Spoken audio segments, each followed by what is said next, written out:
Olá, boa noite a todos, mais uma vez. É com enorme prazer que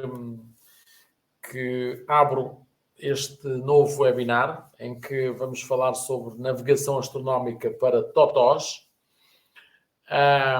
com o Tiago Jesus, que é a pessoa responsável pela área de navegação astronómica na Trem-de-Mar. Mas antes vou aproveitar para falar aqui um bocadinho. Nós costumamos dar aqueles habituais 5 minutos para iniciar a palestra ou o webinar. Portanto, eu vou falar aqui um bocadinho, depois talvez me repita um bocadinho no início, mas pronto. Chama a atenção. Portanto, nós fizemos o Congresso do Mar, que inicialmente estava previsto e que decorreu apenas em 3 dias na primeira semana de janeiro.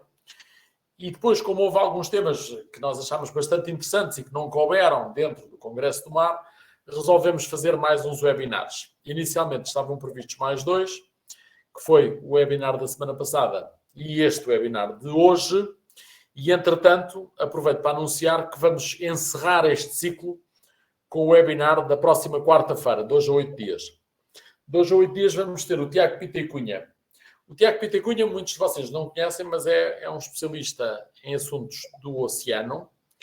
Ele foi convidado e foi orador num jantar da Trem-de-Mar, talvez há uns 8 ou 9 anos.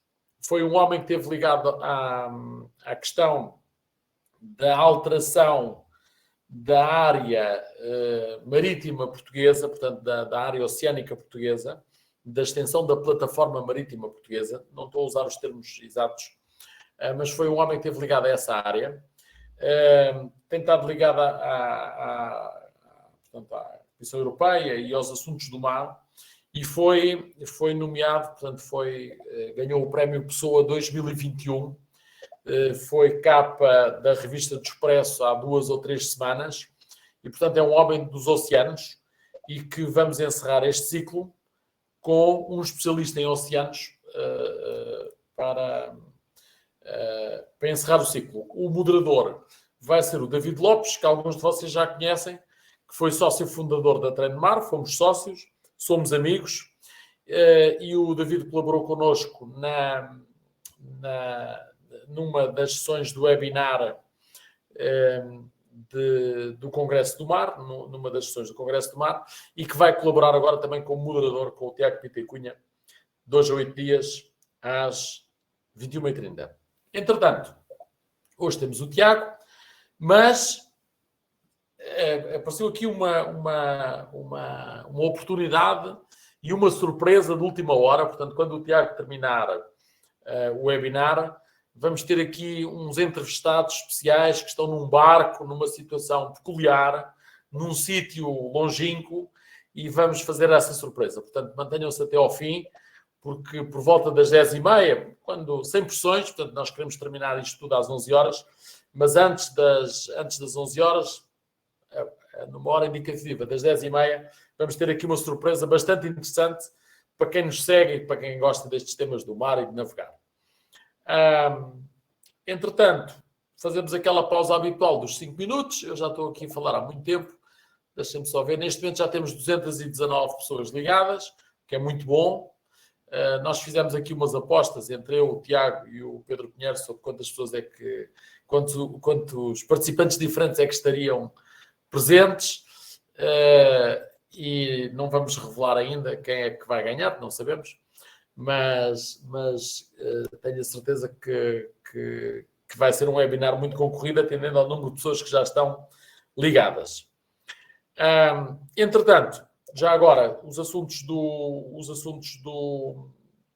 da navegação astronómica estão ligados ao curso de patrão de alto mar, embora aqui não seja este webinar, não é para candidatos portanto, ao curso de patrão de alto mar, é para todas as pessoas que tenham curiosidade, mas agora vou-vos falar um bocadinho aqui sobre a área do patrão de alto mar, em que nós, devido ao elevado número de pessoas que já tiraram a carta com a Trem-de-Mar, criámos o grupo de patrões de alto mar, e tivemos o primeiro evento em novembro de 2021, portanto, no novembro passado, um evento com muito sucesso, e, entretanto, temos um programa muito engraçado para este ano, que vai começar já no dia 11 de março, com a visita ao planetário, uma visita vocacionada para a navegação astronómica, que nós vamos dar primazia nas inscrições aos patrões de alto mar, que fizeram as cartas connosco, depois aos patrões de costa, e se ainda houver vagas também às outras pessoas em geral. E temos mais umas atividades planeadas, e uma das coisas que está a ser neste momento desenhada é uma visita a Greenwich, e portanto ao navio Catiçar, ao museu. Pronto, isso está a ser planeado pela nossa chefe da Fine Advent, a Fátima Cristóvão, e que tem vindo a ser anunciado aos patrões de alto mar, e também informamos os patrões de costa. Entretanto, já estou aqui há 5 minutos a falar, já são 21h35 e acho que podemos começar o nosso webinar de hoje. Volto a repetir, não se esqueçam, de hoje a 8 dias, o Tiago Pitecunha, o Homem dos Oceanos, Prémio Pessoa 2021, foi capa da revista do Expresso há 2 semanas atrás, e portanto não percam, porque de facto é um dos maiores especialistas a nível mundial nas questões dos oceanos e seguramente a nível europeu. E ao fim desta palestra hoje do Tiago, vamos ter aqui uma surpresa engraçada. Portanto, fiquem connosco. Tiago. Ok, olá, boa noite. Boa noite a todos. Boa noite a ti também, Fernando. Obrigado pela apresentação, pela introdução aqui do tema. Eu começo por avisar-se que eu acho que estão aqui algumas pessoas que já assistiram a um destes webinars antes, portanto, e não vai haver nada de radicalmente diferente. Há aqui uma outra adaptação mais para o fim da apresentação, mas no fundo, de facto, é o que nós queremos, é isto mesmo, é dar aqui, desmistificar aqui um bocadinho o que é a navegação astronómica. Obviamente que quem se inscreve para um curso demora 3 meses, se calhar pensa, mais valia ter ido ao workshop, que é só 1 hora, e poupava aqui uma data de tempo. Obviamente vamos aflorar só muito, muito superficialmente, mas para pelo menos dar aqui alguns conceitos. Este webinar, nós já fizemos isto 2, 3 ou 4 vezes, não foi, Fernando? Acho que sim. Já foi umas quantas, não sei quantas. Uma presencial, depois tem sido quase sempre online. O nome surgiu um bocadinho como brincadeira. Eu lembro que foi uma tarde que o Fernando me manda uma mensagem: pô, Tiago, preciso de um nome para o teu webinar de navegação astronómica, e eu até nem estava com muito tempo, e respondi meio em piada: olha, navegação astronómica para totós. E pensei que o Fernando nem sequer ia usar, mas ficou, e é o que nós temos. Tu estavas a brincar. Tu estavas a brincar. Na altura estava mais ou menos a brincar. Sabes, comigo às vezes é difícil perceber, não é? Estavas a brincar. E eu pensei, mas esse nome é mesmo bom, então fica esse, pronto, está feito. Ficou, e acho que a malta tem gostado, e acho que tem corrido bem. Vamos lá ver hoje. O workshop não vai ser muito longo, ok? Vai ser um workshop relativamente curto, senão também tenho noção que se torna maçador. E depois temos aqui algum tempo para perguntas e respostas, portanto estejam à vontade para as irem pondo aí na janela, e eu vou tentando ver, senão no fim depois damos também aqui uma vista de olhos nas perguntas, ok? Vamos tentando responder online. Então, eu tenho aqui uma apresentaçãozita. Ok, deixa cá ver isto.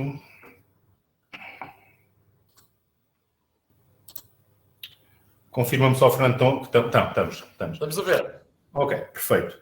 E então, eu começo por fazer aqui uma pequena apresentação muito sumária minha. Portanto, eu estou ligado ao mar já desde muito cedo, embora tenha começado no remo e depois tenha enverdado também pela vela. Portanto, e como a malta costuma brincar, há uma certa rivalidade entre os dois mundos, mas não tem nada a ver, e eu gosto de tudo e mais alguma coisa. Tenho tido a sorte de fazer algumas regatas bastante interessantes, nomeadamente lá fora, como a Middle Sea Race, a Girália e por aí.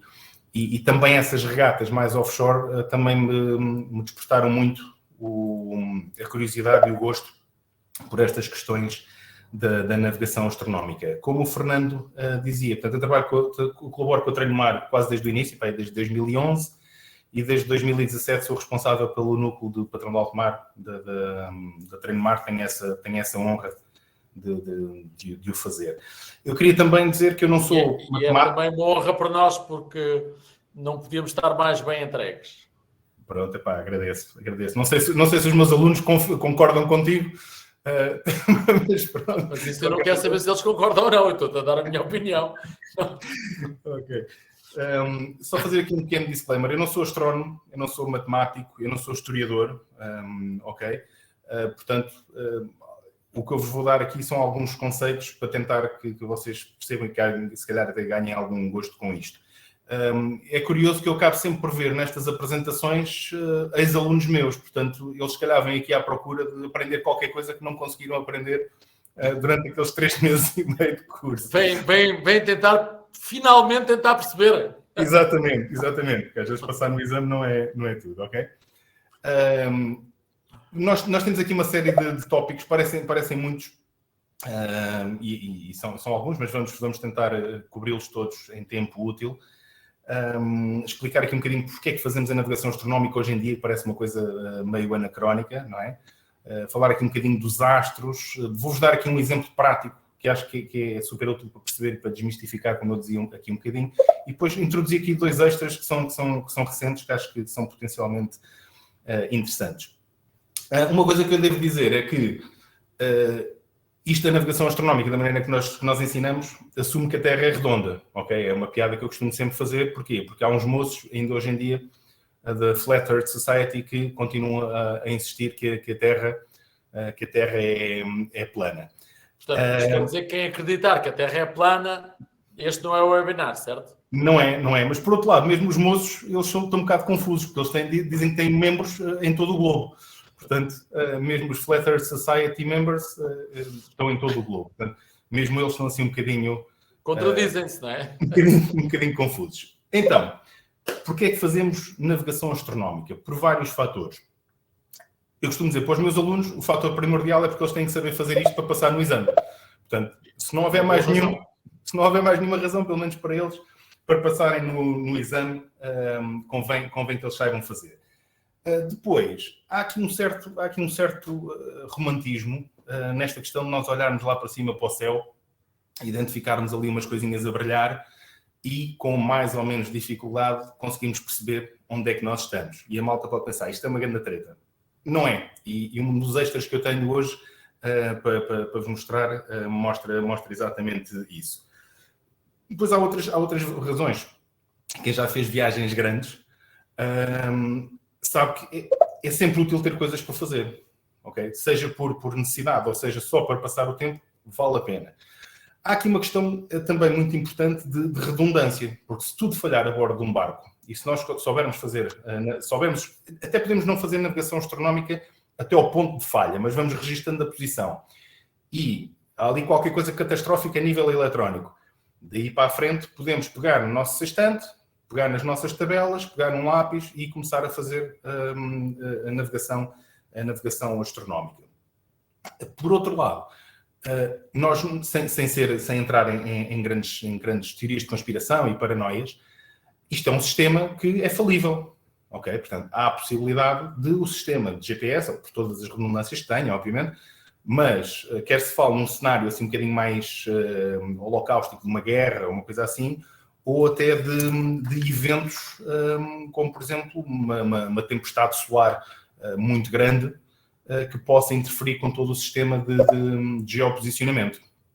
Okay? Portanto, é um sistema que é falível, enquanto que as estrelas, à partida, se tudo não correr muito mal, vão de lá continuar, e o nosso sextante é das coisas mais simples, como eu vos vou mostrar, é um aparelho super simples, não tem coisas eletrónicas, não tem coisas magnéticas, não tem nada disso. Uma curiosidade que eu costumo referir é que aqui há poucos anos a própria Marinha dos Estados Unidos voltou a introduzir na sua formação, portanto na formação militar da US Navy, a navegação astronómica. Portanto, os cadetes, os aspirantes, etc., essas coisas todas, são obrigados a saber fazer navegação astronómica. Por redundância, seja o que for, mas são obrigados a saber fazer e a praticá-lo. Última razão, porque é giro, isto até é engraçado. Qual é o objetivo da navegação astronómica? É o mesmo objetivo de uma navegação que nós fazemos aqui na costa, quando vamos para o Algarve, ou quando navegamos no Rio, quando subimos a Valada, por exemplo, que vamos fazer agora este ano, outra vez. O que nós queremos saber é onde é que nós estamos e para onde é que nós levamos a nossa embarcação. Ok? E então, eu vou falar aqui de coisas, se calhar, para a grande maioria das pessoas que estão a assistir, não serão novidade. Mas como é que nós dizemos, eu estou aqui? Não é eu estou aqui em Alcântara, estou aqui na Trem-de-Mar, etc. Eu estou aqui, nós temos um conjunto de coordenadas que foram definidos e que definem inequivocamente o sítio onde eu estou, obviamente dependendo da precisão com que eu dou essas coordenadas.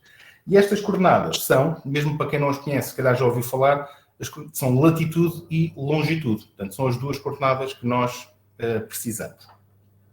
A latitude, vou ver se eu consigo desenhar aqui com o rato, porque a minha canetinha não estava a querer colaborar. A latitude é o que nós temos aqui do lado esquerdo, desenha-se assim com um φ, embora isto não pareça nada um φ, e tem a ver com a distância angular a que nós estamos do Equador, ou seja, quão longe do Equador é que nós estamos, seja para norte, seja para sul. Portanto, se eu tiver aqui o meu barquinho, eu estou numa certa latitude, que é este ângulo aqui. Mas todos os observadores que estão nesta linha, esta linha chama-se um paralelo, estão na mesma latitude, ou seja, todos eles estão, neste caso, 30 graus a norte do Equador. Ou seja, a latitude só por si não me permite definir a minha posição. Há inúmeras posições onde esta latitude se verifica. Portanto, nós precisamos de uma segunda coordenada. E a segunda coordenada tem a ver aqui com o bonequinho do lado direito, que é a nossa longitude. Enquanto que a latitude divide a Terra a meio em dois hemisférios, hemisfério norte e hemisfério sul, portanto, hemisfério meia esfera, nós também temos um hemisfério oeste e um hemisfério leste. E nós temos um afastamento de uma linha, que é uma linha, enquanto que o Equador é uma linha, vamos dizer, física, porque corta a Terra em dois, perpendicular ao eixo de rotação, este meridiano, que é esta linha que liga os dois polos, meridiano de Greenwich, foi uma convenção. Porquê? Porque tinha que haver uma referência. Qualquer um deles era válido, foi definido Greenwich como referência. E o Fernando há pouco falava da nossa ida a Greenwich, porque de facto é uma referência em termos de navegação. E então nós temos longitudes para leste e longitudes para oeste. Ou seja, eu ao cruzar um meridiano de longitude com um paralelo de latitude, eu tenho a minha posição inequivocamente. Ok? Portanto, e daí temos aqui o João a dizer que antes era usado o meridiano de Paris. Na verdade, tanto quanto eu sei, foram usados vários meridianos de referência, inclusivamente creio que os espanhóis chegaram a usar as Canárias, porque era conveniente em termos de navegação, etc. Mas sim, qualquer coisa serve desde que se use aquilo, mas hoje em dia está standardizado. Quando vocês vão, por exemplo, ao GPS ou ao Google e clicam num sítio qualquer do Google, isto porque é a entrada daqui da doca do espanhol, o que ele vos dá são estas duas coordenadas precisamente, 38.70 não sei o quê, quer dizer que estamos 38,7 graus acima do Equador, e menos 9.16 quer dizer que estamos 9.16 graus a oeste, daí o menos, do meridiano de Greenwich. Ok? Portanto, isto é omnipresente, apesar de muitas vezes nos passar ao lado. Então, se nós queremos saber onde é que nós estamos, mas para isso vamos usar navegação astronómica, nós também temos que saber onde é que andam os astros, ok? E uma coisa engraçada nesta coisa de navegação astronómica é que isto é um processo completamente geocêntrico. Portanto, nós fazemos todos os cálculos e todas as tabelas estão construídas considerando que a Terra é o centro do universo, ok? E anda tudo aqui à nossa volta. E em termos físicos e em termos matemáticos, isto resulta para nós, em termos de cálculo e de obtenção da posição. E então eu vou ter que vos falar aqui de algumas coisas menos empíricas para que as coisas façam sentido. Os astros também têm coordenadas mais ou menos parecidas com o que nós adotamos na superfície terrestre. Se nós temos aqui uma estrela qualquer, não interessa qual, esta estrela, se eu fizer o prolongamento do Equador na esfera celeste, a isto nós chamamos o Equador celeste, esta estrela também vai estar X graus para norte ou X graus para sul do Equador celeste. Isto é como se fosse a latitude da estrela, ok? ao que nós chamamos de declinação, a declinação da estrela. Porquê é que isto é importante? Porque, por exemplo, se eu estiver no hemisfério sul e houver uma estrela que tem uma declinação muito elevada no hemisfério norte, eu não a vou conseguir ver. Portanto, isto também me ajuda a saber identificar quais são os astros que eu devo observar. Não faz sentido eu, por exemplo, aqui, a vir dos Açores para Lisboa, estar à procura do Cruzeiro do Sul. Tal como não faz sentido estar a atravessar de Cape Town, por exemplo, para Itajaí e estar à procura da estrela polar, que não a vou ver. Não é? Está do outro lado do mundo.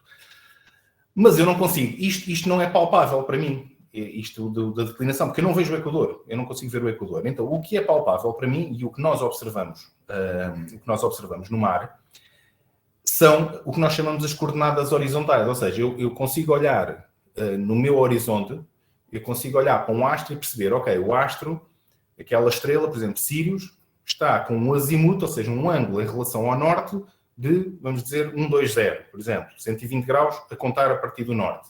Isso já me dá uma coordenada. E depois eu também sei, com o sextante, que eu já vos vou mostrar um bocadinho como é que é o bicho, com o sextante eu consigo medir, que é o que eu vou fazer, quantos graus está a estrela acima do horizonte. Ok? Portanto, eu consigo saber onde é que ela está em termos do horizonte, em termos de azimuth, de direção, mas também em termos de altura ao horizonte. E efetivamente é isto que nós fazemos para depois registar e fazer uns cálculos muito simples.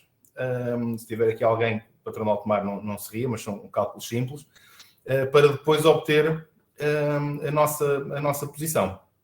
Ok?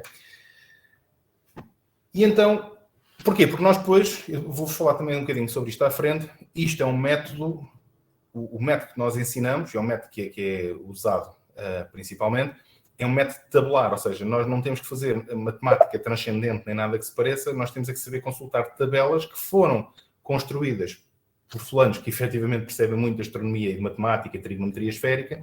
Nós simplesmente temos que saber o que é que consultamos para transformar o que eu observo na posição em que eu estou. Outra coisa interessante também sobre a navegação astronómica e que pouca gente sabe é que a navegação astronómica baseia-se em comparar o que eu observo com o que eu observaria caso estivesse efetivamente na posição que eu estimo. Ou seja, eu tenho que ter uma posição estimada. E também já vamos falar um bocadinho disso à frente. Se eu não tiver noção nenhuma de onde é que eu estou, imagina, eu saio de Cascais, uma grande festa, passado 3 dias acordo no meio do Atlântico sem saber minimamente onde é que eu estou, não registrei nada desse género.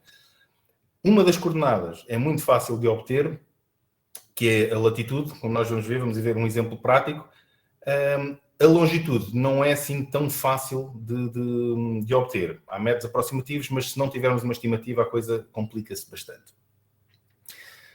O nosso sextante, portanto, o instrumento de trabalho do navegador astronómico. O sextante não é mais do que um transferidor. Okay? Se lembram do transferidor da escola, eu por acaso não trouxe nenhum, mas acho que a maior parte das pessoas aqui terão usado, ou já visto um, pelo menos. Um transferidor o que é que faz? Mede ângulos. Então, se eu quero saber é o ângulo do astro ao horizonte, ou do horizonte ao astro, imagina que eu ponho um transferidor no convés do meu barco, eu consigo mais ou menos ver, mas isso é muito grosseiro. E então, o sextante foi o último, lá na linha de evolução de aparelhos para medições astronómicas, e o que o sextante faz é exatamente o mesmo que o transferidor, medir ângulos. E o sextante é engraçado porque nós no sextante estamos sempre a ver duas imagens. Nós temos, já agora, vou passar agora aqui a mostrar aqui o bicharoco. Tal como vocês veem na apresentação, isto é um sextante. E a malta às vezes olha para isto, mas isso é de plástico, é do chinês. Não, isto é um sextante bastante bom, gama média, mas bastante bom, que eu gosto bastante de usar, mais do que os metálicos, que isto não empena, não pesa. Se apanhar água, leva uma mangueirada e depois limpa-se um bocadinho melhor, não tem problemas de enferrujamento e não sei o que mais. Portanto, não se deixem enganar pelo aspecto plástico. Então, o que eu vejo no sextante não é mais do que... Eu tenho aqui uma luneta, que é para onde eu observo, e depois aqui à frente tenho este espelho, que na verdade é um vidro espelhado. Vocês veem que consigo ver aqui o meu dedo à frente. E então, o que eu vou ver... Uma das imagens é a imagem que vem direta pelo vidro, ok? E a outra imagem é algo que vem refletido neste espelho neste vidro espelhado e entra novamente pela luneta. Ok? Portanto, eu vou ver duas imagens sempre, uma direta e uma refletida. E a ideia de fazer a medição do astro é eu ter a imagem refletida do astro em cima da imagem direta do horizonte. Quando isto acontece, o sextante tem aqui uma escalazinha, aliás, na verdade duas, tem aqui a alidade, depois tem aqui o micrómetro, e isto dá-me exatamente quantos graus acima do horizonte é que o astro está. Tão simples como isto, não é nada de mais complicado do que isto. A única coisa que isto tem aqui a mais são estes filtros, mas isto são só para observações ao sol, para cortar o brilho, é óbvio. Ok? Portanto, a parte mais complicada da navegação astronómica não tem nada a ver com a utilização do sextante, que é um bicho simples, só temos é que praticar um bocadinho a sua utilização. Tiago, deixa-me dar-te os parabéns para essa explicação do sextante está espetacular. Obrigado. Mas é simples. Isso está de uma forma fabulosa. Eu acho que é um instrumento muito mais simples do que a malta pensa antes de começar a mexer nisto e a tirar aqui um bocadinho o mito do... Sim, antes de ir lá para o micrómetro e não sei o quê, o princípio de funcionamento, as bases do funcionamento de facto são simples, como tu acabaste de explicar muito bem. É um instrumento bastante simples. Aliás, eu depois, às vezes, eu não me esqueço de dizer aqui qual é a parte mais difícil da navegação astronómica, que normalmente a malta fica bastante surpresa. Agora, temos aqui um problema, que é o seguinte. Ora, se eu quero ver o astro, se eu tenho que ver o astro e o horizonte simultaneamente, espera aí, então, mas eu à noite tenho estrelas a dar com pau, mas o horizonte não se vê. E durante o dia vejo o horizonte perfeito, mas não vejo estrelas. Portanto, tenho aqui este problema. E como é que se resolve isto? Com observações no crepúsculo. O crepúsculo é aquela altura do dia, um bocadinho antes do nascer do sol, ou um bocadinho depois do pôr do sol, em que nós, se vocês repararem, ainda se consegue observar aqui a linha do horizonte, já bastante ténue, mas depois conseguimos já ver astros, neste caso 2 planetas, que os planetas, isto é outra coisa que muita gente não sabe, os planetas brilham muito mais do que... Quer dizer, isto não é assim tão linear. Há alguns planetas que brilham muito mais do que a maior parte das estrelas, nomeadamente estes dois que eram Vênus e Júpiter. Só depois é que começam a aparecer as estrelas mais brilhantes, etc. Mas estes 2 planetas são sempre mais brilhantes do que a estrela mais brilhante que é Sirius. Okay? Também temos outra opção. E outra opção é fazer observações ao Sol. Porque durante o dia tenho o horizonte e também tenho o Sol. E, na verdade, para quem faz navegação astronómica, é este o método preferido. Porquê? Porque o crepúsculo é uma coisa que dura ali... sem ir às piadas do gato fedorento, mas 20 minutos, 25 minutos, e não é fácil fazer uma observação de crepúsculo. Temos aquele romantismo da estrela polar, mas a estrela polar até é bastante difícil de observar. Então, durante o dia, conseguimos observar com o sextante. Isto foi uma fotografia que eu tirei através da luneta do sextante, portanto, por isso é que tem aqui esta aura, esta vinheta, e no fundo o que nós estamos a ver não é mais do que o sol refletido em cima do horizonte direto. Portanto, isto é uma fotografia tirada através do sextante. Foi tirada agora quando trouxemos o barco dos Açores. Isto ilustra bem o que é que estamos a querer fazer, qual é o objetivo. Ok? E, obviamente, que usando os filtros e não sei o quê, porque se olharmos para a imagem do Sol sem os filtros, não conseguimos ver mais nada durante um tempo. Então, eu já sei mais ou menos. Eu tenho que saber onde é que estão os astros para saber, se eu observar, onde é que eu vou estar. Mas para isso eu também vou precisar de saber... Peço desculpa. E uma vez que eu vou usar o Sol, não é? As estrelas estão mais ou menos fixas no firmamento, mas uma vez que eu estou a usar o Sol tem variações ao longo do ano. Porquê? Porque nós andamos à volta do Sol, temos um movimento de translação. Sem entrar muito por aqui, mas só mais como curiosidade, a constelação que está na direção do Sol em cada momento do ano, em cada mês, é que dá o nome aos signos, ok? Já agora, uma referência. Isto é astronomia, não é astrologia, como às vezes a malta lhe chama, está bem? Isto é só uma referência por curiosidade. Mas nós temos que saber onde é que anda o Sol ao longo do ano, para nós podermos entrar em linha de conta com isso, para saber a nossa posição. Outra coisa interessante, e vocês vão perceber porque é que isto é importante a seguir, é que a Terra, quando anda aqui à volta do Sol, a Terra tem, imagina, tem este plano, tem assim este plano de translação. Deixa-me pôr aqui a minha imagem maior. Isto é o plano de translação da Terra. Mas a Terra não anda com o eixo aqui certinho a 90 graus. O eixo da Terra tem uma inclinação, atualmente cerca de 23 graus e meio, mais ou menos. Ou seja, ela percorre o seu caminho à volta do Sol, mas sempre com o eixo inclinado. Qual é o impacto disto? O impacto disto é que quando estamos no solstício de junho, obrigado Pedro, quando estamos no solstício de junho, okay, o Sol atingiu a sua declinação máxima. Porquê? Porque a Terra está o mais inclinado para baixo possível. É quando temos solstício de verão no hemisfério norte.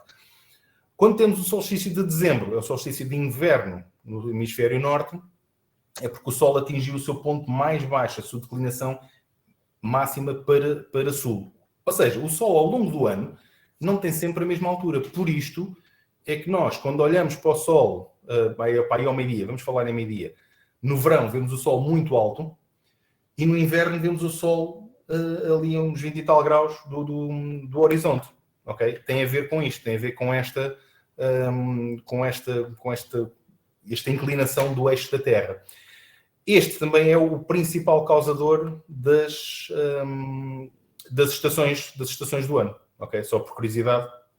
Porquê? Porque a Terra está muito mais tempo... Aqui estamos muito mais tempo expostos ao Sol, aquecemos mais, etc, etc. Há um mito de que tem a ver com a proximidade ao Sol, mas não. Esse fator contribui para aí 1 grau ou 2 e até ao contrário.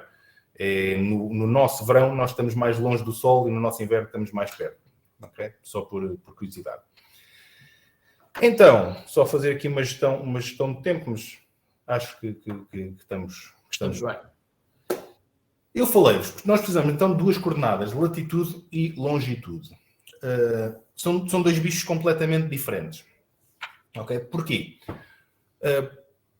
Porque a latitude, já há milhares de anos que se sabe desta questão do Sol variar da latitude para as estações, até para os cultivos, essas coisas todas e não sei o quê. Os gregos, que eram gajos que tinham imenso tempo livre e que acho que até eram inteligentes, eles já sabiam há muitos anos, não só que a Terra era redonda, mais uma vez peço desculpa se estiver a ofender aqui alguém, não só que a Terra era redonda, mas inclusivamente eles sabiam com um grau de rigor muito elevado qual era o perímetro da Terra. Ok? Porquê? Porque eles conseguiram fazer comparação de sombras no mesmo momento, em diferentes sítios. E eles disseram, espera lá, então, mas há aqui qualquer coisa que não joga bem.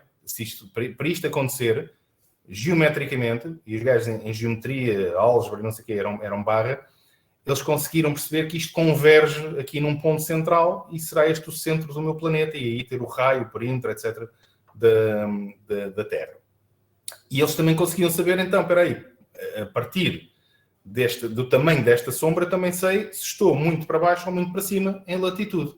Portanto, isto já foi descoberto tenho para aqui uma... Foi antes de Cristo. Foi antes de Cristo, sim, século III ou século IV antes de Cristo. Já a longitude é diferente, porque reparem, a Terra está a rodar, eu devia ter trazido um globo lá de cima. A Terra está a rodar. Eu vou ver o Sol a nascer. Passado 1 hora, há outro fulano que vai ver o Sol a nascer. Passado 2 horas, há outro fulano que vai ver o Sol a nascer. Mas é rigorosamente igual para os três. Rigorosamente igual. Ok? Se não tivermos mais nenhuma informação, eu não faço ideia onde é que eu estou. Agora, se eu vir o Sol a nascer no Equador, ou se vir o Sol a nascer a 40 graus norte, por exemplo, ele não vai ter o mesmo azimuth. Ele não vai ter a mesma altura quando passa ao meio-dia. Ok? E nós vamos ver isso.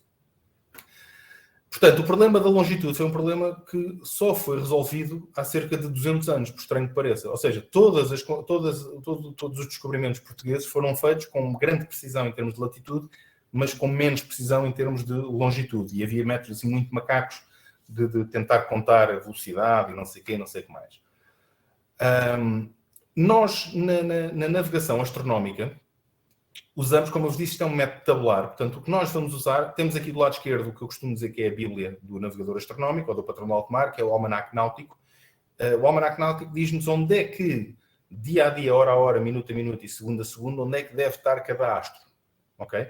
E então, se eu fizer uma observação e vou comparar com o que o Almanaque me diz que eu devia ter visto, se não é bem o que eu vi, eu vou fazer uns ajustes, vou fazer umas correções. E basicamente o método de navegação astronómica é isso. É correções face ao que eu devia ter visto, comparando com o que eu vi. Ok?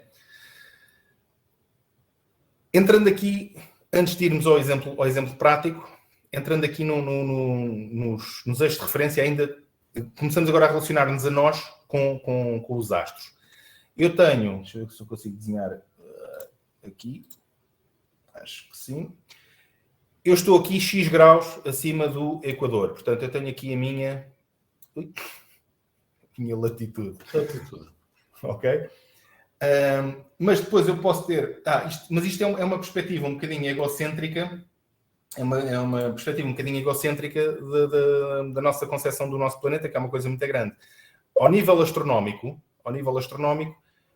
imaginem que a imagem da esquerda é vista num satélite qualquer aqui perto da Terra, e depois vamos afastando do satélite, vamos afastando, cada vez mais longe, até chegarmos a um ponto em que a Terra é o que verdadeiramente é, que é um grãozinho de areia ali no centro. Mas reparem, os ângulos mantêm-se. Este Z é o nosso zénite, que no fundo é a nossa vertical, ok? E o H é o nosso horizonte, que é perpendicular ao zénite, tangente ali à superfície da Terra.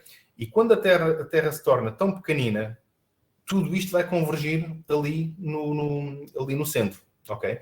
E porquê é que isto é importante? Eu vou-vos dar um exemplo. Isto é um exemplo já de 2019, era para ter feito para hoje, por curiosidade, mas iria dar a mesma coisa. Neste dia, 13/4/2019, eu vejo pelo almanaque que a declinação do Sol são 9 graus e 4 minutos para norte. Ou seja, o Sol está a 9 graus e 4 minutos angulares. Portanto, cada grau são 60 minutos. Não é? 9 graus e 4 minutos para norte. E eu medi com o sextante, quando o Sol passou no seu ponto mais alto, que se chama a passagem meridiana, como passa no meu meridiano, eu peguei no sextante, eu estive à espera daquele momento. Já agora, este momento é um momento de ouro para a navegação astronómica. É aquele momento, e vocês vão perceber porquê, em que nós estamos à espera, calculamos mais ou menos quando é que vai ser, mas estamos à espera daquele momento e não podemos perder. E, por acaso, nesta viagem perdemos por uma razão interessante, uns dias. E eu medi no sextante 60 graus e 23 minutos. Ok? Isto já com correções e não sei o quê, não sei o que mais. Então vamos fazer aqui um bonequinho. Vamos fazer aquele nosso bonequinho. Eu sei, eu tenho que ter uma noção mais ou menos onde é que eu estou. Aí nos 30 e tal graus norte. Portanto, este é o meu zénite. Sendo este o meu zénite, este é o meu horizonte. E agora, o que eu tenho que desenhar aqui é o Sol. Ok? Este símbolozinho aqui, o donut, é o Sol. Isto é a declinação do Sol, tal como isto é a minha latitude. Ok? Peço desculpa pelos desenhos manhosos, mas a caneta não cooperou mesmo. Então, nós agora vamos pôr aqui nomes às coisas. Primeiro vamos fazer uma coisa interessante, que é, para isto fazer um bocadinho mais de sentido, vamos rodar. Em vez de termos o Polo Norte em cima, vamos só rodar o bonequinho, rodamos tudo para a esquerda e temos o nosso zénite em cima. Faz mais sentido eu ter o horizonte na horizontal e o zénite na vertical. Estes ângulos têm nomes, portanto, do Equador até ao meu zénite, como vimos há bocado, é a minha latitude, isto é a declinação, e depois uma coisa interessante é, do horizonte ao astro, é a altura do astro, foi o que eu medi com o sextante, e uma outra também interessante é que do horizonte ao zénite são 90 graus. Por definição, não é? Se eu tenho o horizonte, o zénite é a minha vertical, por definição são 90 graus. Isto já parece muito complicado, mas não. O que eu quero saber é a minha latitude. Correto? Então, eu aqui só vou, como eu costumo dizer nas aulas, só vou somar e subtrair fatias de pizza. Ok? Então, tenho uma fatia verde, que são 90 graus. Se eu tirar a amarela, fico só com este bocadinho. Não chega. Tenho que somar a vermelha para ter a rosa. Okay? Não sei se faz sentido isto pelas cores, mas, no fundo, o que nós vamos fazer é isto. A minha latitude são 90 graus menos a altura que eu medi com o sextante, mas tenho que somar a declinação do astro. Ok? E fazendo estas contas, eu ia ter 38 graus e 41 minutos norte.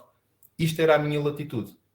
Ok? Eu, sem mais nada, só fazendo a observação ao Sol, ao meio-dia solar, não tem necessariamente que ser ao meio-dia, mas na passagem meridiana mais alta, e sabendo qual a sua latitude naquele momento, eu consigo saber a sua declinação, eu consigo saber a minha latitude. Vocês já estão a perceber a importância disto para a navegação astronómica. Com uma simples medida, eu tenho a latitude. Mesmo que eu não tenha mais nada, imagina, eu sei que há umas ilhas dos Açores ali nos 39 graus norte. Eu navego até aos 39 graus norte e depois navego em longitude, que era o que se fazia também muitas vezes nos descobrimentos. Era navegar em latitude, perdão, eu disse em longitude, está errado. Navega em latitude, sempre numa latitude estável. Outro caso notável também é a estrela polar, embora seja menos fácil, menos acessível em termos de observação. Porquê? Porque a estrela polar tem a particularidade de estar no enfiamento do eixo da Terra. Atualmente, ok? Porque isto varia imenso. Daqui a 8, 9 mil anos isto não vai estar cá, mas acho que nenhum de nós vai estar muito preocupado com isso nessa altura. Se nós repararmos aqui, a altura da estrela polar, que é do horizonte à estrela, é um ângulo igual à nossa latitude. Ou seja, mais correçãozinha, menos correçãozinha, eu quando faço uma medição da estrela polar, eu tenho a minha latitude automaticamente. Ok?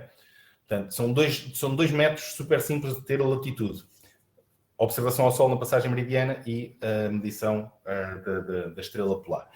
Nós aqui, só por esta fotografia, isto é uma curiosidade, sabemos que isto aqui será o eixo, portanto temos uma ideia da nossa latitude, se tivermos aqui uma medição disto, se conseguimos medir isto, esta altura, até ao horizonte. Ok? O grande problema sempre foi a longitude, nós não vamos aflorar aqui, não temos sequer tempo, não é esse o objetivo, mas há um livro muito, muito engraçado que se chama mesmo Longitude, que é uma coisa que foi bastante criativo, mas o livro lê-se muito bem, é muito giro. Há também um livro com um ator porreiríssimo que eu nunca me lembro do nome. O filme também é engraçado, que retrata exatamente toda esta polémica. Para vocês terem uma ideia, havia gajos que defendiam que se devia tentar saber a longitude através dos eclipses das luas de Júpiter. Ok? Epá, se nós no mar, às vezes com vaga e nuvens e não sei o quê, às vezes para fazer uma medição ao Sol já é o que é, quanto mais estarmos a observar um eclipse de uma lua de Júpiter, que era assim uma coisa completamente ridícula. No final percebeu-se que de facto a chave para resolver o problema da longitude é um cronómetro, um relógio bastante preciso. Porquê?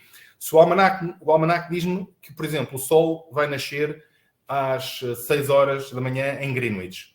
Se eu vejo o Sol a nascer às 9, quando são 9 em Greenwich, eu sei que a Terra teve que rodar 3 horas até o Sol chegar a mim. Estão a ver? Então eu consigo ter essa relação entre mim e Greenwich. E é mais ou menos, muito grosseiramente, é mais ou menos este o conceito de determinação da longitude. Eu vou saltar aqui estes slides que são um bocadinho mais técnicos. Fernando, não sei, só para ver uma coisa, como é que nós estamos em termos de... Estamos bem. Temos, em relação ao planeado, temos 17 minutos, mas com folga. Ok, mas estava aqui a tentar perceber se havia aqui mais perguntas. Olha, podemos fazer aqui uma pausazinha para perguntas. Ok. Uma das perguntas do João Serra, e muito votada, é se vamos disponibilizar este PowerPoint. Posso disponibilizar, não há problema nenhum. Sem problema, não é? Então, nós nos próximos dias vamos enviar o PowerPoint às pessoas que participaram neste webinar. Ok. Depois, o Eduardo Airoso diz que foram 3 meses muito, muito felizes. Grande Eduardo. Com 3 votações, portanto, não é só ele a pensar que foram 3 meses muito felizes. Nós sabemos que são meses de muito trabalho, mas também muito, muito desafiantes. E que no fim é sempre uma satisfação. Eu, pelo menos, falo por mim, não, quando tirei o patrão de alto mar, é muito desafiante, mas depois quando se chega ao fim, se faz o exame e se passa, é um prazer muito grande. Sem dúvida. Eduardo, ainda hoje continuo a usar o ponteirinho laser que me deste. Muito obrigado, super útil. Não sabia. Não. Bom, aqui o Bruno pergunta quando é que está prevista a subida à Valada. Nós vamos subir a Valada. Isto é uma iniciativa conjunta entre a Trem-de-Mar e a ANC e vai ser na Páscoa, 15 a 17 de abril. Quem quiser acompanhar deve contactar a ANC, deve-se fazer sócio da ANC e combinar com a ANC. Da nossa parte, vamos com os nossos barcos todos, portanto, do lado da Trendmar estão previstos 9 barcos, mas, portanto, isto prevê-se que vão ser 20 e muitos barcos. Em grande. Pensamos que sim. Portanto, nós fomos, a última vez, o Tiago também foi em 2019 e foi muito giro. Portanto, tipicamente subimos na Sexta-feira Santa, ficamos por lá no sábado e regressamos no domingo. Pois as horas dependem das marés, portanto, convém subir com a maré e descer com a maré.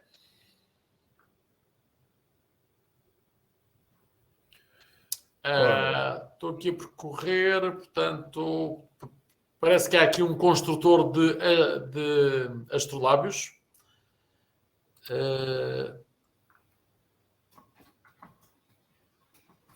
Parece muito interessante. Há aqui informação sobre como é que foi definido que Greenwich era a referência. O Carlos Figueira deu aqui uma explicação, quem quiser pode percorrer. A nossa ideia deste ano na visita a Greenwich é...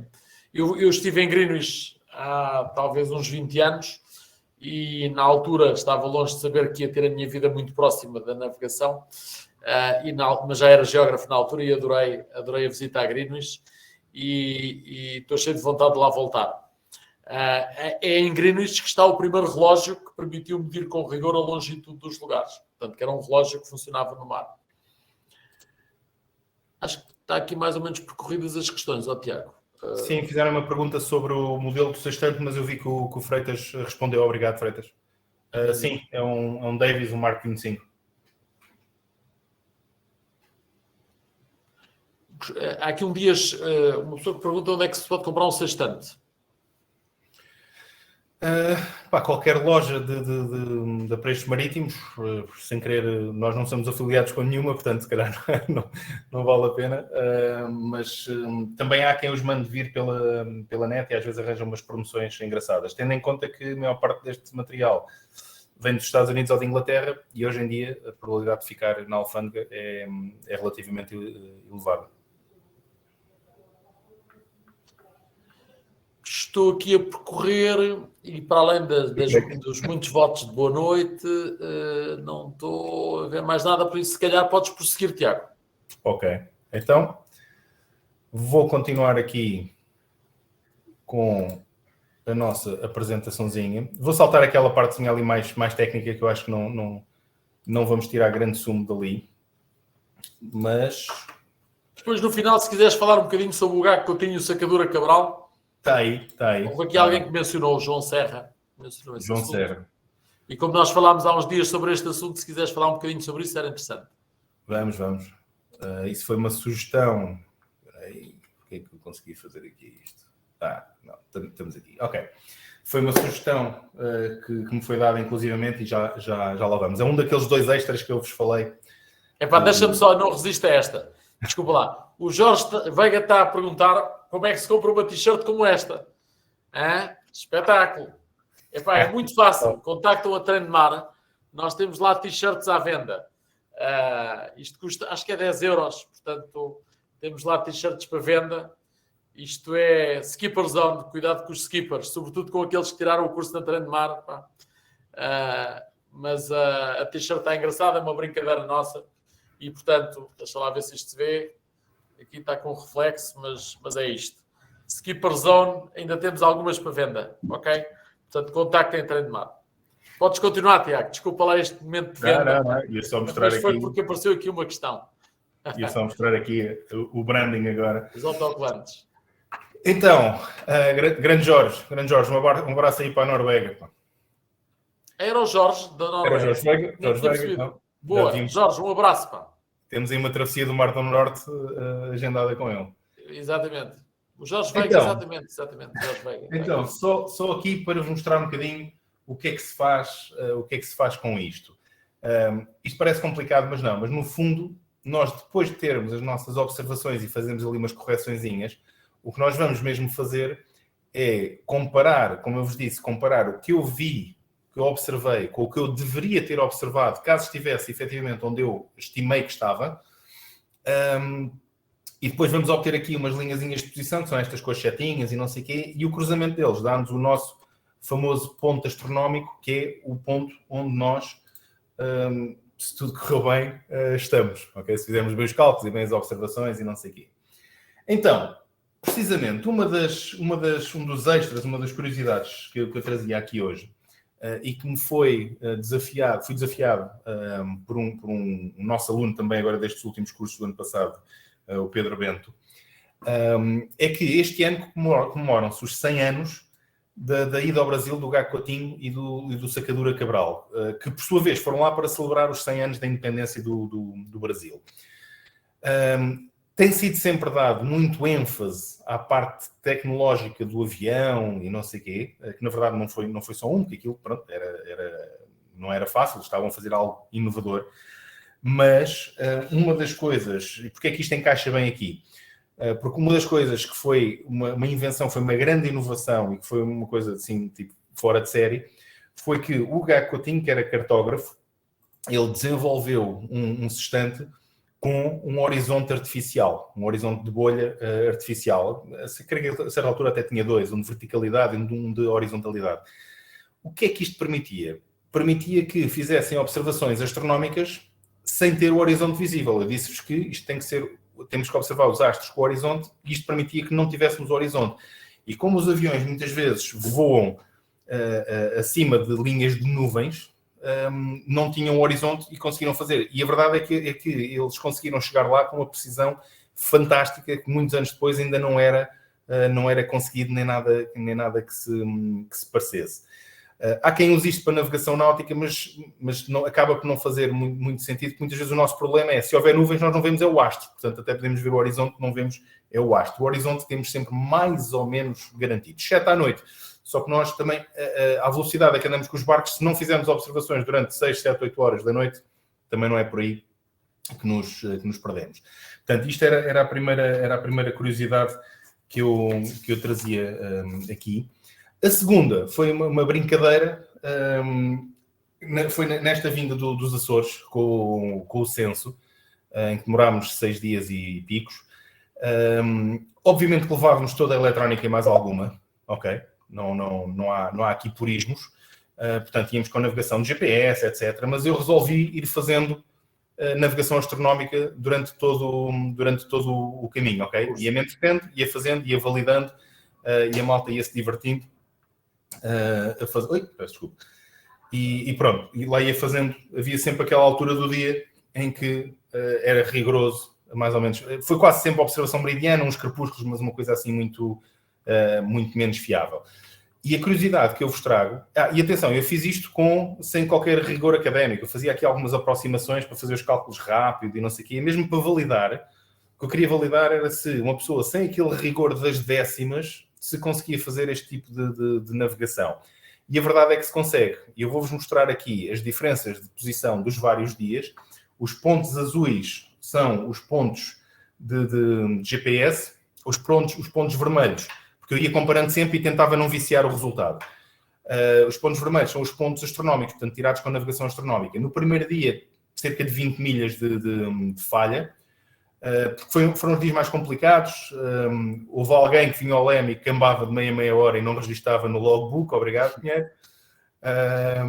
Segundo dia recuperámos essa falha, mas isto leva-me, eu estou a brincar com isto, mas leva-me ao ponto mais importante. Segundo dia recuperámos para 9 milhas, depois voltámos para 16 milhas de diferença. Agora atenção, isto aqui é importante, com uma diferença de latitude na ordem abaixo de 1 milha. Estão a ver a diferença entre o cálculo da latitude e da longitude. Que é brutal. Depois aqui, a diferença, no próximo, perdemos outra vez 20 milhas, mas reparem que em latitude a coisa está sempre mais ou menos a bater certo. Não há um grande desfazamento. Exceto aqui no primeiro dia, mas acho que eu ainda também estava a aquecer a utilização do sextante. Depois houve um dia que eu não consegui observar, porque não consegui observar, porque perdemos a passagem meridiana, porque encontramos no meio do oceano uma boia gigante e nós fomos recolhendo o lixo todo para trazer, para não deixar flutuar. E esta vinha carregadinha de percebos, e então perdemos ali um bocadinho e falhou a passagem meridiana. Mas chegámos aqui, perto de Lisboa, isto aqui já é perto do esquema de separação de tráfego, com cerca de 8 milhas de diferença e sendo 2 de latitude o erro. Ou seja, isto mostra que mesmo sem grande rigor, sem grande rigor, não é? Sem grande preocupação da décima académica, que se consegue fazer uma boa estima, não, uma boa obtenção da posição. O mais difícil disto tudo é exatamente a estima da posição, ok? Porque nós temos que partir de uma posição estimada. E ao longo de 12 horas, 18 horas, 24 horas, o barco sofre tantas variações de velocidade e de rumo, especialmente se viermos à vela, o que também contribuiu para os maiores erros nos primeiros dias, porque viemos mais à vela, a partir daí foi um bocadinho mais a motor, a coisa simplifica-se em termos de velocidade e de rumo, mas efetivamente a parte mais difícil não é usar o sextante, não é ir às tabelas, não é fazer os cálculos, não é o desenho, é a estimativa da posição. É importantíssimo que se registre tudo o que se faz em termos de mudanças de rumo, mudanças de velocidade, etc. Ok? Portanto, isto é uma aprendizagem que eu já tinha e que consolidei aqui nesta nossa travessia.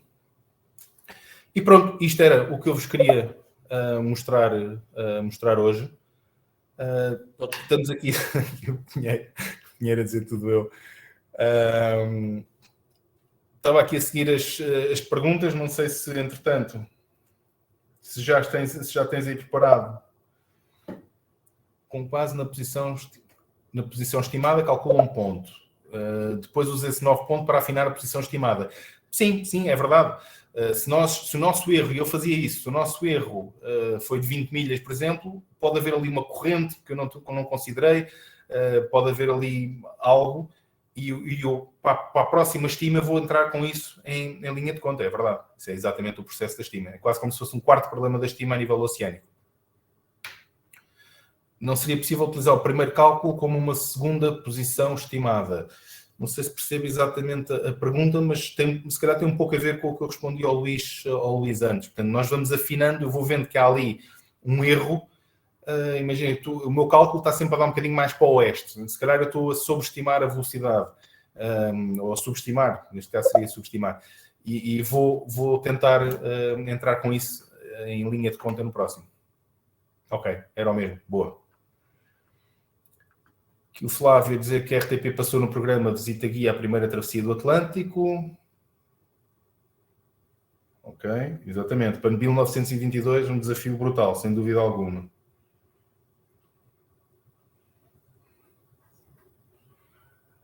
Mais coisas. Tiago, estás-me a ouvir? Não sei se eu, por algum motivo, saí de ligação.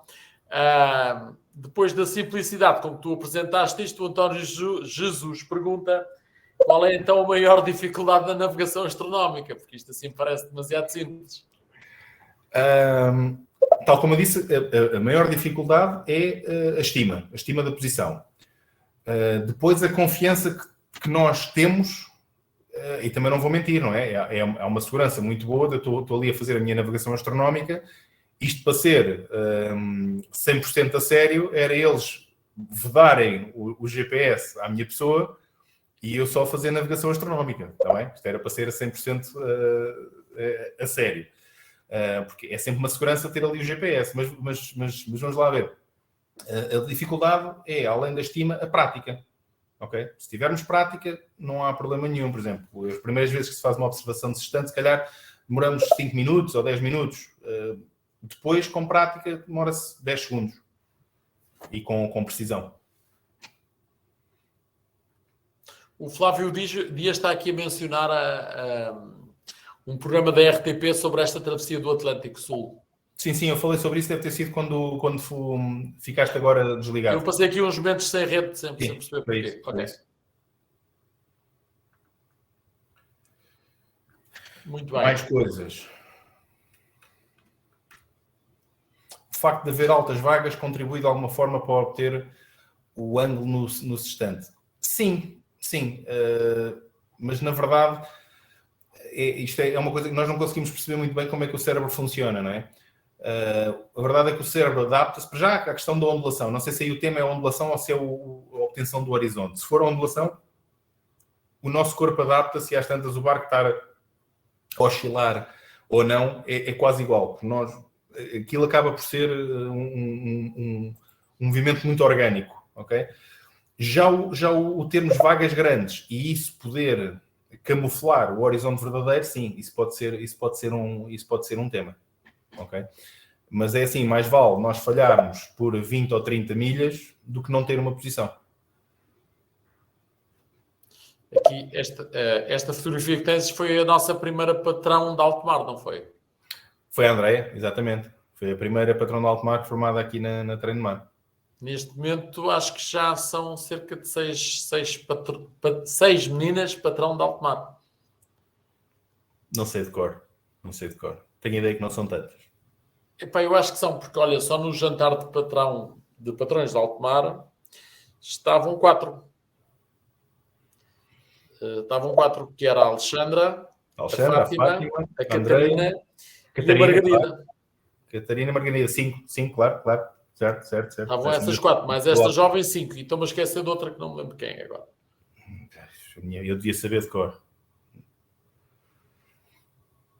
Passaram todas pelo teu crivo, devias de saber quem eram. Devia. Também já são uns quantos. Mas sim, as meninas são bastante menos, é verdade.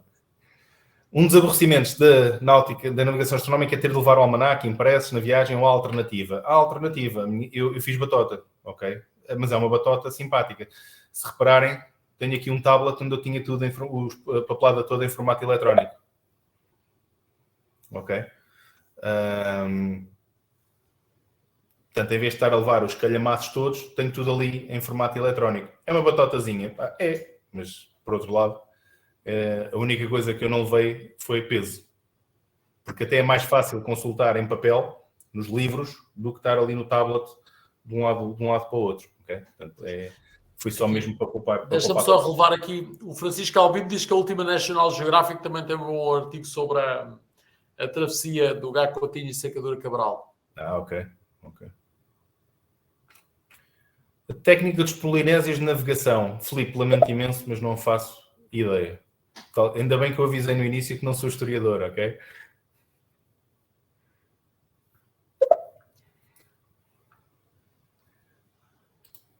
Aqui, obrigado. Agora,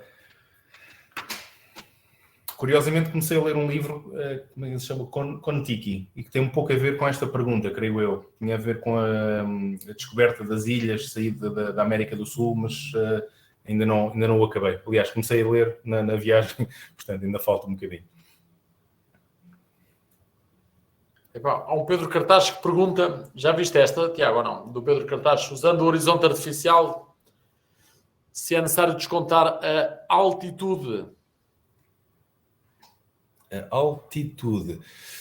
Eu diria que sim. O horizonte ao nível do mar. Eu diria que sim, porque aquilo funciona por... eu nunca usei, para dizer a verdade, nunca usei nenhum sustento com horizonte artificial. Mas aquilo funciona com bolha. Está-te a dar o horizonte à tua altitude. Portanto, à partida tens um mesmo erro. Não tens a depressão do horizonte, isso é verdade. Honestamente, não te sei dizer com 100%. Mas temos aqui o António Vidigal a dizer que não é preciso. Portanto, pelo menos esse erro de depressão do horizonte, diria que não é preciso. E o António Vidigal, e parece-me alguém entendido na matéria. Aliás, eu já tenho aqui num grupo do WhatsApp, no nosso grupo do WhatsApp, já fui, uma sugestão de convidarmos o António Vidigal para um dos nossos webinars. António, depois vou-lhe pedir que nos dê o seu contacto. Penso que no Facebook tenho o contacto do António, mas o António não foi nosso aluno, pois não? Acho que não. Não foi. Não. António Vidigal tem know-how suficiente para poder vir a fazer um webinar, provavelmente. Não é o António Vidigal do Remo, não? Vamos ver o que é que ele respondeu aqui para baixo. Se alguém vir isto mais rápido do que eu diga, está bem? Porque isto certo. Jorge Veiga. Ok, pronto. Pelo visto é o António Vidigal do Remo, então já nos cruzámos muitas vezes na Associação Naval. É? Pronto. Eu não estou a ver quem é, mas... Muito bem. Bom, eu penso que o Luís Oliveira já está ligado. Será que está?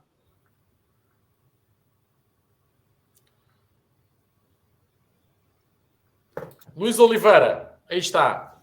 Então, Tiago, eu vou-te pedir que te mantenhas em linha. Ainda Luís.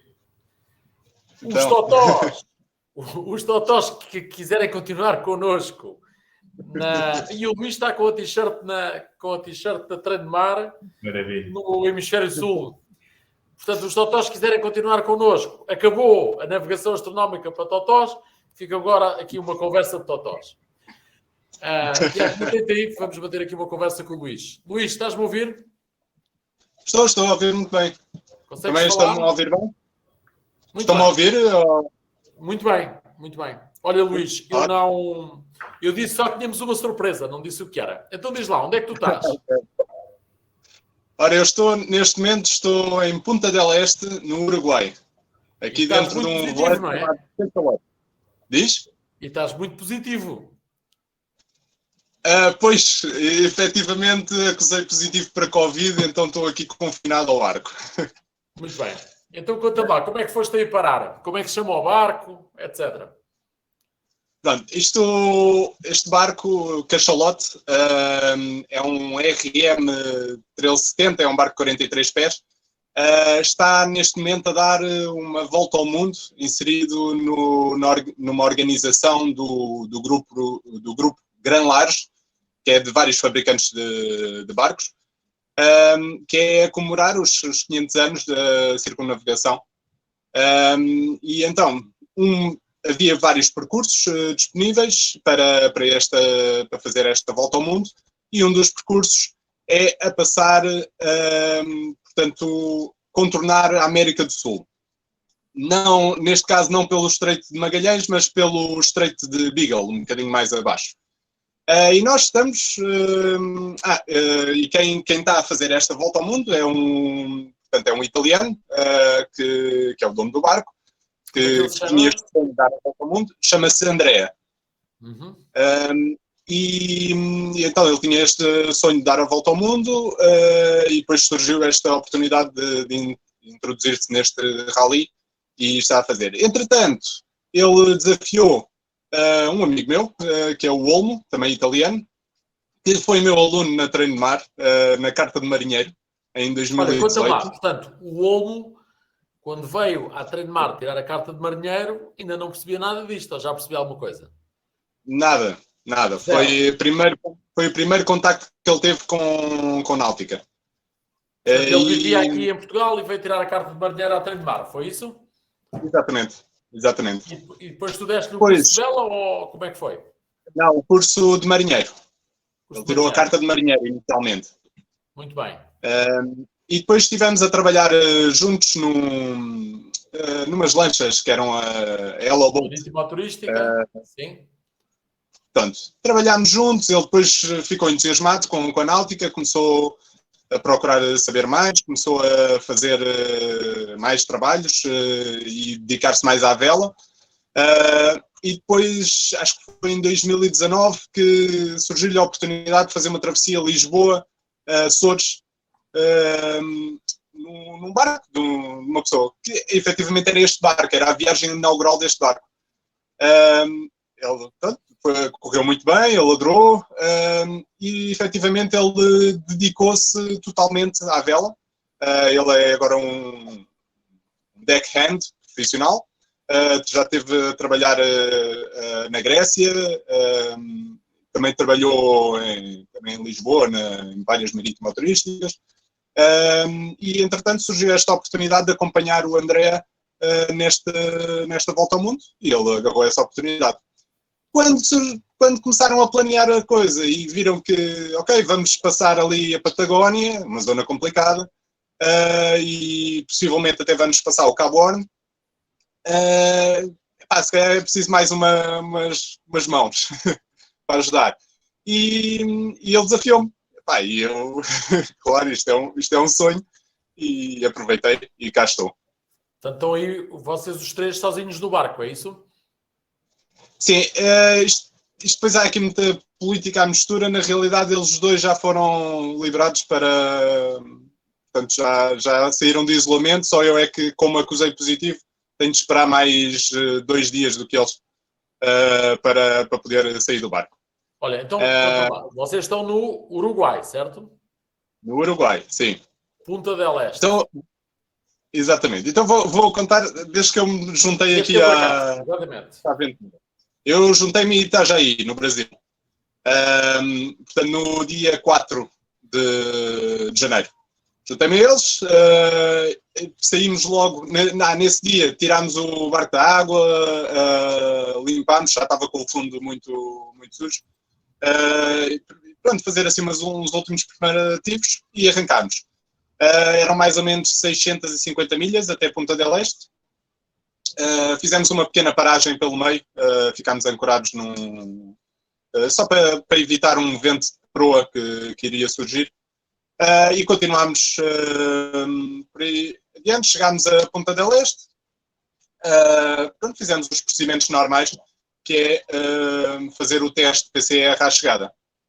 Nem nunca me passou pela cabeça que eu estivesse positivo. Mas olha, passado um dia lá... Diz-me só uma coisa. Estamos a ver a fotografia do barco. Antes de voltarmos à questão de estares positivo. Esse barco é de que ano? É de 2018. 2018. Ele tem patilhão retrátil, é? Exatamente. Portanto, ele cala 1,5 m com o patilhão em cima e cala 3,30 m com o patilhão em baixo. Mas esse barco não é em fibra? Não, é em contraplacado. Contraplacado marítimo. Feito em 2018. E epóxi. Portanto, não tem contraplacado à vista. Aquilo leva epóxi por cima. Mas é um barco muito leve. Está com uma performance fantástica. Eu estou encantado com o barco. Qual é que é o comprimento do barco? É 43 pés. 43. Muito bem. Então, e estás positivo, Luís? Estou positivo. Pois é, então acusei positivo e o problema aqui é que... Não é só tu, aqui há imensa gente positiva, portanto está... Portanto, mas já não é uma coisa rara. Felizmente não tive absolutamente nenhum sintoma. Foi uma surpresa completa quando recebemos o resultado do teste. E eles, entretanto, já fizeram testes e eu não lhes peguei, eles estão negativos. Portanto, eu também já devo estar negativo nesta altura. Mas, voltando... Portanto, nós chegámos, eu acusei positivo, não sabíamos... Ninguém nos dava respostas, como é que isto se ia processar. Não tínhamos acesso à água, nem eletricidade, nem a nada. E tivemos um dia assim e decidimos, ok, vamos avançar já para o próximo país, já que temos de fazer isolamento, vamos já para a Argentina. E lá fomos nós para Buenos Aires, fica a 170 milhas daqui. Portanto, um dia de viagem. Quando estamos a chegar a Buenos Aires, vem a guarda costeira com uma lancha, não podem estar aqui, têm de ir embora. Pronto, lá fomos embora, obrigaram-nos a fundear no meio de cargueiros, com uma ondulação muito chata. Pronto, passámos uma noite assim muito, muito má. E decidimos, ok, vamos embora, vamos voltar para o Uruguai, ver como é que é. Voltamos para o Uruguai, não nos deixam entrar no Uruguai. Ou seja, estávamos um bocadinho sem pátria, voltar ao Brasil era complicado, ainda eram 250 milhas e não tínhamos propriamente um vento muito favorável e estávamos a ficar sem recursos, né? A água a acabar, a comida também já não tínhamos muita, então pusemos embaixadas à mistura. A embaixada italiana lá nos conseguiu safar, conseguimos pôr dentro aqui na Marina, cumprindo o isolamento, quarentena e isso, mas como tínhamos este canal oficial a trabalhar para nós, aí já tivemos direito a tudo. Já tínhamos água, eletricidade, já veio cá a lavandaria, já recebemos compras, já está tudo como deve ser. Entretanto, esperámos aqui uns dias, eles já foram testados, estão negativos, podem sair, eu tenho que ficar em isolamento até amanhã. Amanhã ainda não é claro se eu tenho de fazer teste ou se fico, por não ter sintomas nenhuns, fico logo livre. Vamos ver como é que se processa amanhã. Agora a questão é que estamos a tentar ver porque é que nós não conseguimos entrar na Argentina. E a verdade é que a Argentina neste momento tem os portos todos fechados para náutica de recreio. Ou seja, estamos aqui numa situação em que queremos avançar para o sul, vamos passar numa zona a partir da latitude 40, são ventos muito fortes, é difícil arranjar uma janela de tempo, ou seja, estamos aqui numa situação um bocado delicada, que é, será que conseguimos avançar diretamente para o Chile? São quantas milhas, Luís? São 1200 milhas. 1200 milhas são 10 dias de navegação. Neste parque são aí uns 8. assim, vamos contar com no mínimo 10 dias. Mas é complicado. Nós estamos à espera que, se calhar, se nós conseguirmos ter autorização, nem que seja para fundear na costa argentina, mesmo que não demos entrada no país, aí a coisa já se torna mais fácil. Quer dizer, e se nós conseguimos ter autonomia para 15 dias, 20 dias, o que for necessário. Aqui a nossa questão é mesmo a segurança, de avançar por uma zona complicada sem ter esta segurança de poder atracar ou A questão é só meteorológica. no fundo é uma questão meteorológica. Claro que ficamos com fazer uma pena. travessia do Atlântico demoravam mais tempo, não é? Portanto, a única questão é que não podem escolher uma janela de tempo para atravessar, certo? Pois, porque nós podemos escolher a janela de tempo até, sei lá, Puerto Madryn, que são 5 dias, e depois escolher a janela de tempo para ir até Ushuaia, que é já mesmo no Estreito de Beagle. Mas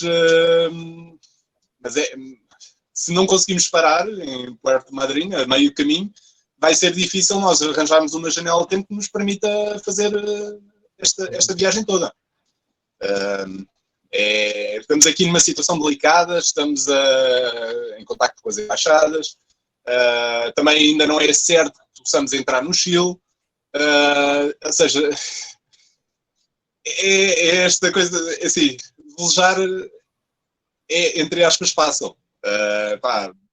Uma pessoa adapta-se ao que nos aparece à frente. Agora, quando entram as questões políticas, é complicado. E sentimos aqui um bocado de mãos atadas. E este período... entretanto, temos aqui o resto da tripulação. Então apresenta lá o pessoal. Temos aqui o Olmo. Olá. Olá, como estás? Então, tu é que tens a carta de marinheiro tirada na Trem-de-Mar? Sí, exactamente. Estaba... ¿Cuándo? ¿2018? 2018. Sí, sí. Muchas millas. Dali agora, sí. Ótimo. Agora estamos aquí con Luis en Uruguay. No sé si él explicó la situación en que estamos, es un poco complicada. Sí. Estamos intentando de continuar esto viaje.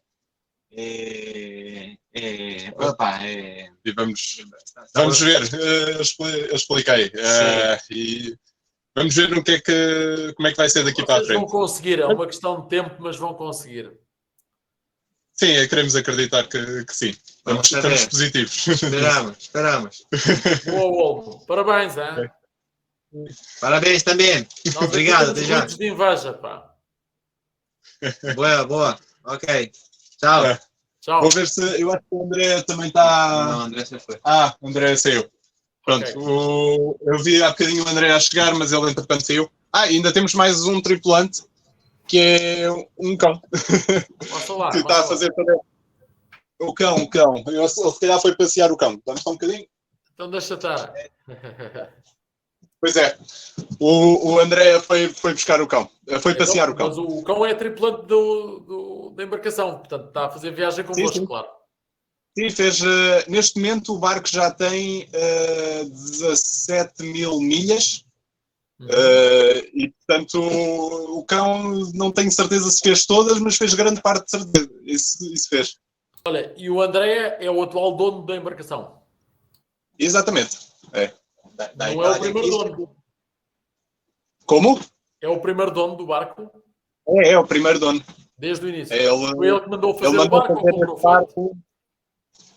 Não, ele comprou o barco à medida dele. Portanto, isto é uma fábrica, a RM, que portanto, tem os seus modelos, mas faz um bocadinho...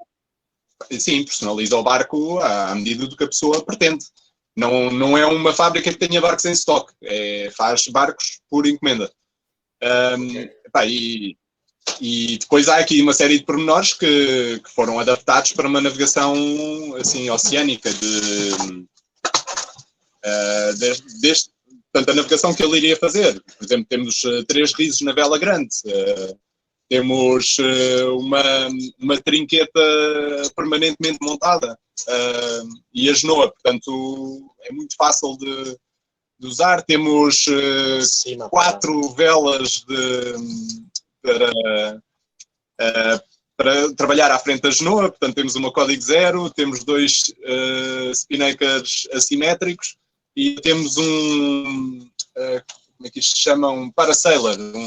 É um simétrico parece que tem um parapente a meio. Isso funciona? Portanto, temos aqui... Como? Isso funciona bem, Luís? Nunca usei. Ainda não experimentei. Ainda não tive essa oportunidade. Eu também estou curioso porque é uma vela... Nunca vi em revistas, nunca vi a funcionar. Pois eu já vi a funcionar ao pé de mim quando atravessei o Atlântico na ARC. Havia barcos com essa vela.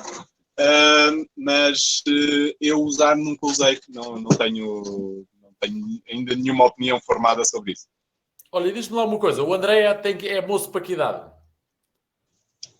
Eu creio que tem 60... Olmo. 60. Yeah.